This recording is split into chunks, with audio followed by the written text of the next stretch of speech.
done this already. As Ramadan was coming, but I know we're just too busy, right? Most of us, I guess Ramadan just like arrived and it was like, what, it's Ramadan tomorrow? That sounds familiar. I can see some people smiling like that's exactly what went through my head. But you know, before Ramadan, we should have done this already. It is the time to make an assessment of yourself. An assessment of your level of iman, your level of taqwa. You should make an assessment. If you haven't done it, it's not too late. You can still do it. What I mean is think about yourself. Think about your life. Okay? Let's take the basic things. Let's take your salah. When you pray, first of all, do you pray 5 times a day? I'm not asking, by the way, for any answers. I'm asking you to assess yourself. Okay? Do you pray 5 times a day? I mean, that should, by the way, not even be an issue. I mean, if you are Muslim, you have to pray 5 times a day. You don't have a choice. Do you pray on time? Do you pray at the earliest time? Do you pray every fard salah if you're a man in the masjid, in jama'ah? Do you do that? When you say your prayers, what is the prayer like? Are you just bowing and prostrating and saying some words you don't understand? Or do you come out of that prayer feeling closer to Allah? Does that prayer make you fear Allah? Does it make you mindful of Allah? Do you have khushu' in your prayer? Make an assessment of your prayer, your charity, your zakah. How much charity have you given this year? How much money have you donated? I mean, we Muslims, we are in desperate need. All over the Muslims, all over the world are in desperate need. And we, all of us, even the most poor of us in this country, live comfortable lives.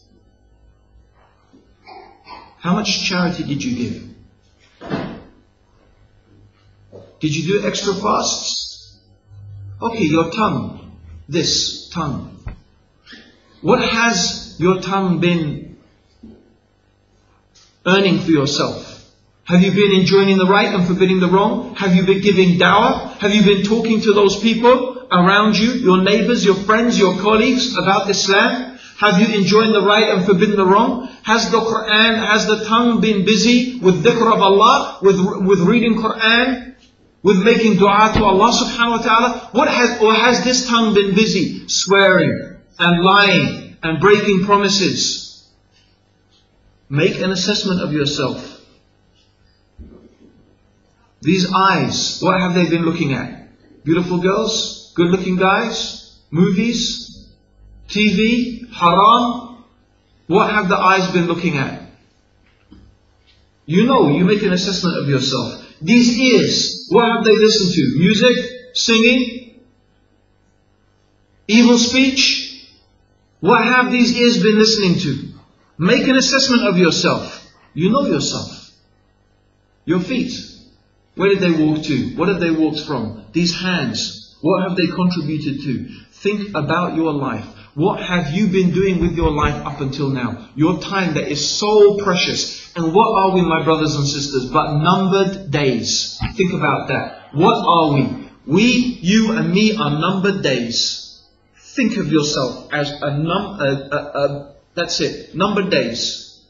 You know, like in a calendar, those ones you just take the piece of paper off? Yeah? You are, who knows, you don't even know how thick you are. How many days you've got on that calendar? Is it this? Is it that? Is it this? But every day, one of those days is going. You're getting closer to the end of that. Maybe today is the last day. You don't know. All we are, brothers and sisters, is numbered days. Time is very precious. What did you do with your time? What did you do with this time Allah has given you? Your health is something Allah has blessed you with. We have the opportunity in this society to eat the most healthy foods, to provide our body with every vitamin. Even we have scientists who have informed us about all the types of vitamins and nutrients we need. Have we filled our body? Have we cared for this body that Allah has given us? Have we looked after our health?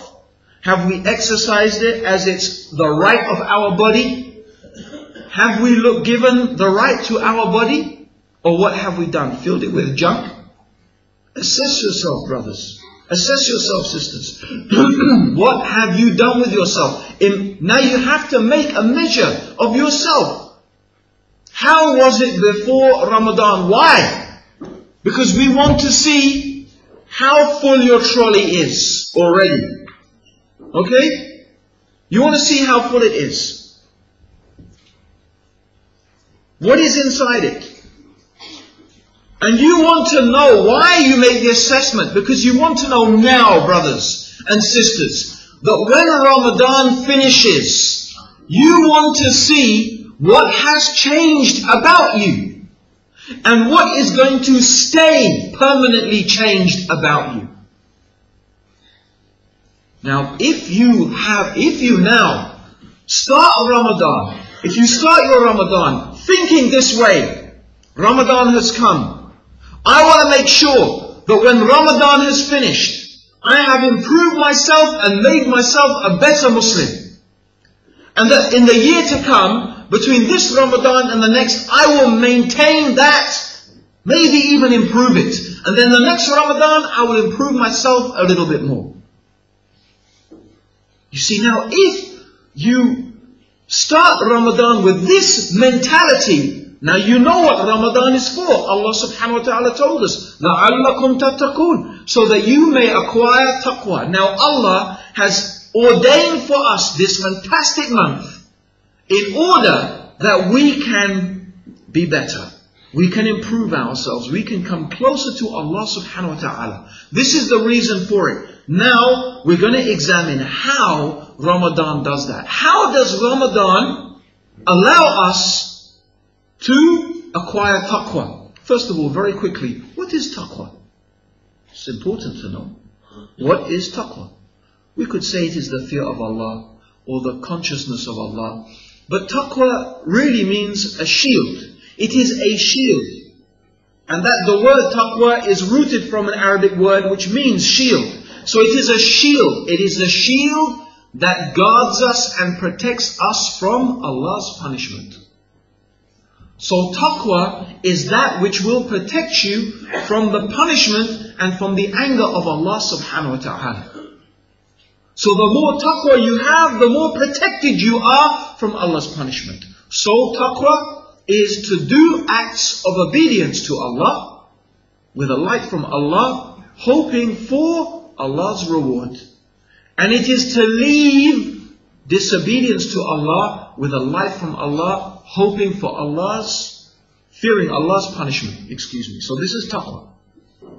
Or another example, taqwa, imagine if you have a path covered in thorns. You know the brambles? You know those brambles? They grow everywhere, especially this summer, you see lots of them. So if you walk down a path, you don't have to go far here. Or if any of you ever go to the countryside, you don't have to go far, just walk that way a bit and there you are, you're in the countryside. So you walk down a path covered in thorns. Okay, how do you walk down a path like that? How do you go down such a path? You go carefully, right? You're careful. If the thorns, you pick them, you go, you're just careful that these thorns don't catch your clothes and rip your clothes. This is taqwa. I don't mean taqwa means going to the countryside and walking down. Meaning, a person who has taqwa is very, very careful how they go through life. They are careful of the things that are haram and that can harm them. So, Ramadan will increase you in this. Being very careful to keep away from those things that will harm you before Allah subhanahu wa ta'ala. Okay? So how is Ramadan going to help us increase in taqwa? How is Ramadan going to help us to do good deeds and to keep away from evil deeds? First thing, one of the amazing things about this month is that Allah subhanahu wa ta'ala has chained the shayateen. So that means that the shayateen, the devils who whisper to us and who tempt us and who provoke us and who call out to our nafs and our desires and appeal to our passions No, these shayateen have now been chained. They have been restrained. Now, according to some scholars,